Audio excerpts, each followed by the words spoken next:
नमस्कार। सभी भैया बहनों को, आचार्यों को, दीदी को मेरा प्रणाम। मेरा नाम अमित श्रीवास्तव है और मैं सरस्वती शिशु मंदिर भरतगढ़ दतिया में आचार्य के पद पर पदस्थ हूँ। आज मैं आपको ई कहानी सुनाओ प्रतियोगिता के तहत प्रतिभागी के रूप में मैं आपको एक कहानी सुनाने जा रहा हूँ, जिसका शीर्षक है खुशियों का रहस्य। तो एक बार की बात है, एक सेठ जी थे और वह हीरो का व्यापार किया करते थे। तो इसी व्यापार के सिलसिले में सेठ जी को एक बार दिल्ली से मुंबई की ओर जाना था। तो उन्होंने अपने जो हीरे थे वो सारे हीरे एक पोटली में बांध लिए, जिनकी कीमत करोड़ों में थी। और वो पोटली बांधकर उन्होंने अपने बैग में रख लिया और सेठ जी पूरी तैयारी के साथ निकल दिए। लेकिन उनको शंका थी, भय था कि करोड़ों के हीरे वो सौदे के लिए लेके जा रहे हैं, रास्ते में कोई चोरी ना कर ले। लेकिन भय के साथ साथ उनको अपनी सूझबूझ और समझ पर भी प्रसन्नता थी। उनको विश्वास था कि वह ऐसा ना होने देंगे। तो स्टेशन पहुंचते हैं। सेठ जी स्टेशन जैसे ही पहुंचते हैं तो पहुंचने के पश्चात दिल्ली से मुंबई की ओर जाने वाली ट्रेन भी आ जाती है। लगभग 2 रातों का उस समय लगता था दिल्ली से मुंबई पहुंचने के लिए। और सेठ जी वह उस ट्रेन को पकड़कर उसमें बैठ जाते हैं। उसके पीछे पीछे सेठ जी को पता नहीं था कि एक व्यक्ति भी है जो सेठ जी का पीछा कर रहा है। जब सेठ जी स्टेशन पहुंचे थे तो वह व्यक्ति भी उसी डिब्बे में जाकर चढ़ गया जिस डिब्बे में जाकर सेठ जी चढ़े हुए थे और सेठ जी सीट पर बैठे हुए थे। वहीं वह व्यक्ति भी उनके सामने जाकर बैठ गया। वो व्यक्ति कोई और नहीं, एक चोर था, जिसको इस बात का अंदाजा था कि सेठ जी के बैग में कुछ कीमती सामान रखा हुआ है। और चूंकि सेठ जी हीरे का व्यापार करते थे तो उनकी ख्याति थी और उनका नाम भी था। तो वह चोर उन्हें देखकर समझ गया कि ये जरूर हीरे का व्यापार वगैरह करने के लिए जा रहे होंगे। तो इस तरीके से चोर की जो हरकतें हुई तो सेठ जी भी उस व्यक्ति को देखकर समझ गए कि ये कोई और नहीं, एक चोर है जो कि मेरे हीरे को चुराने के लिए आया हुआ है।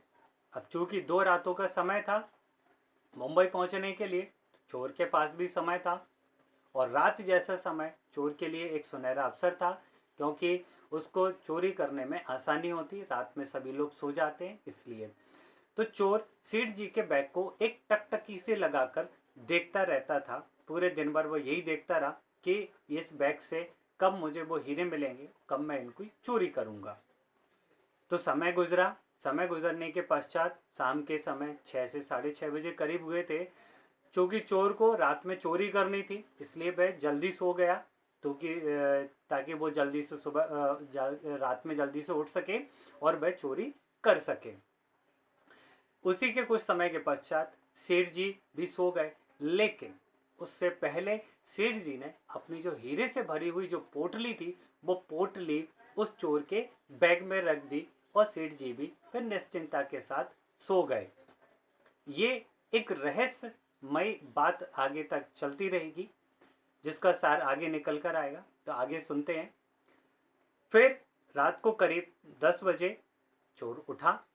सभी लोग सो रहे थे। उसने देखा कहीं कोई है, जाग रहा है, कोई नहीं जाग रहा था, सभी लोग डिब्बे में सो रहे थे।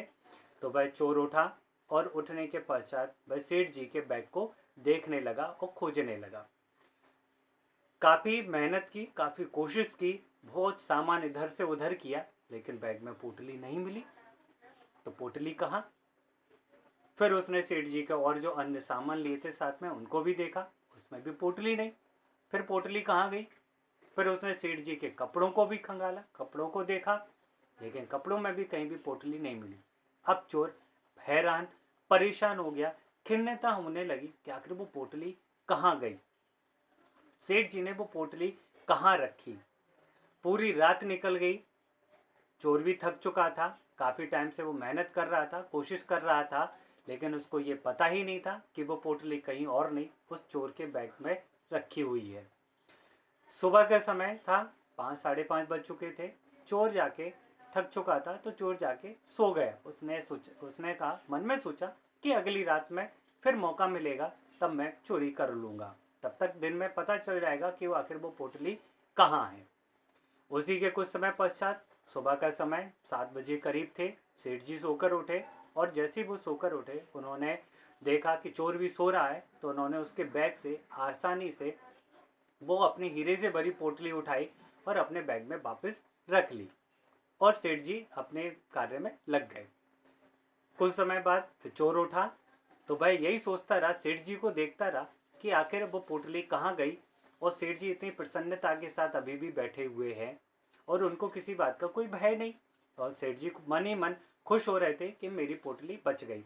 परंतु जो चोर था वो पूरी रात पूरे दिन भर के पूरे समय में यही सोचता रहा कि मैं उस पोटली को कैसे देखूं, कहाँ गई वो पोटली।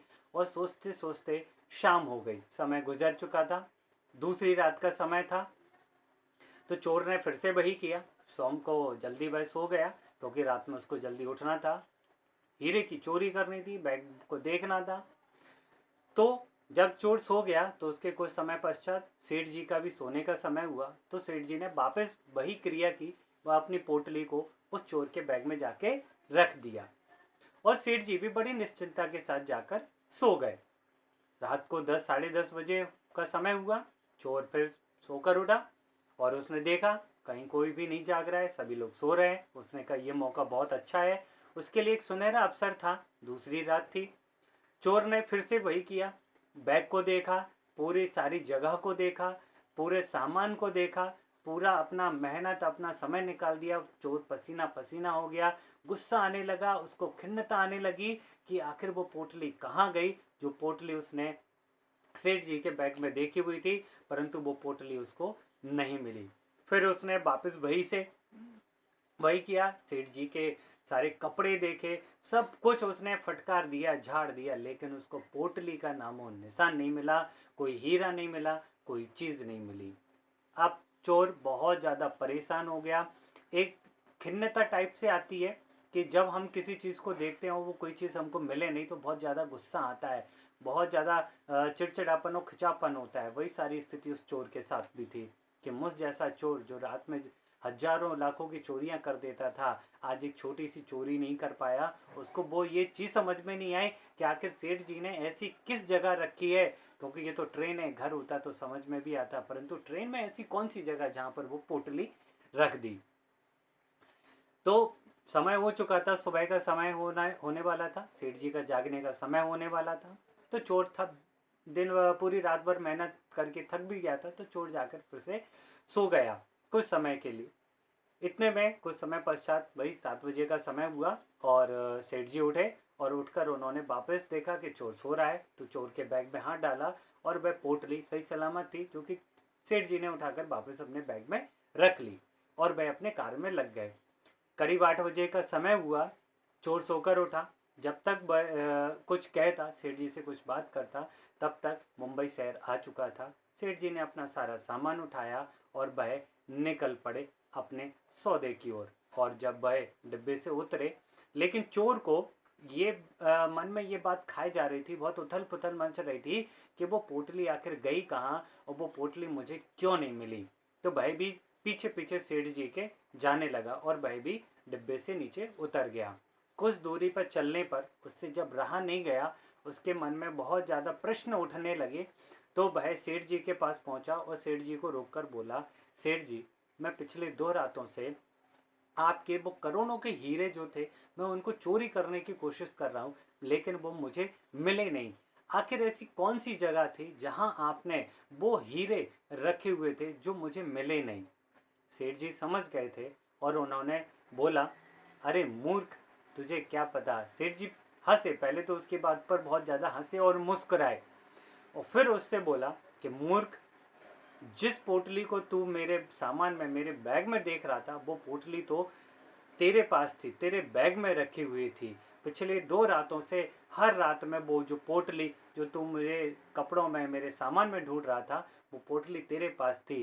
पिछले 2 रातों से तुम करोड़पति थे और मैं कुछ भी नहीं था, मेरे पास कुछ भी धन दौलत रुपया पैसा कुछ भी नहीं था, क्योंकि मेरा सारा जो धन है, सारी कमाई है, वो तो उन हीरों में थी, जो हीरे 2 रातों से तेरे पास थे।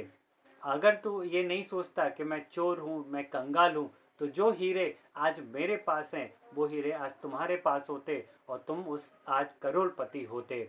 चोर यह सुनकर स्तब्ध रह गया, आश्चर्यचकित रह गया और अपना सिर खुजाता रहा कि आखिर ये क्या हो गया।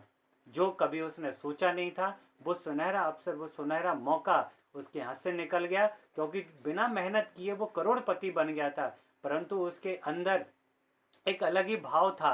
भाई अपनी खुशियों को, अपनी लालसा को यहाँ वहाँ देख रहा था, जो कि स्वयं उसके खुद पास रखी हुई थी, फिर भी भाई यहाँ वहाँ ढूंढ रहा था। तो इस प्रकार मेरी कहानी समाप्त होती है और मेरी कहानी का शीर्षक यही है कि आज हम अपनी खुशियों को यहाँ वहाँ जहाँ तहाँ हर जगह ढूंढते फिरते हैं, चीज़ों में देखते हैं, चीज़ों में खुशियों को देखते हैं, खुशियों में चीज़ों को देखते हैं जो कि हमको कभी मिलती नहीं, और मिलती भी है तो वह रुकती नहीं, मिट जाती है। तो हमारी जो सच्ची खुशी है, हमारी जो सच्ची जो हमारा विश्वास है, हमारा जो आनंद है, वो हमारे अंदर स्वयं ही है। बस उसको समझना, उसको देखना और उसको जानना हमारे लिए आवश्यक है कि आखिर वो खुशियाँ जो हम यहाँ वहाँ देखते हैं वो तो हमारे अंदर ही समाहित हैं। जिस दिन हम ये समझ लेंगे कि खुशियाँ केवल हमारे अंदर हैं, हमारे आत्मसम्मान में हैं, तभी हम उस चीज़ों को, उन बातों को अच्छे से समझ पाएंगे।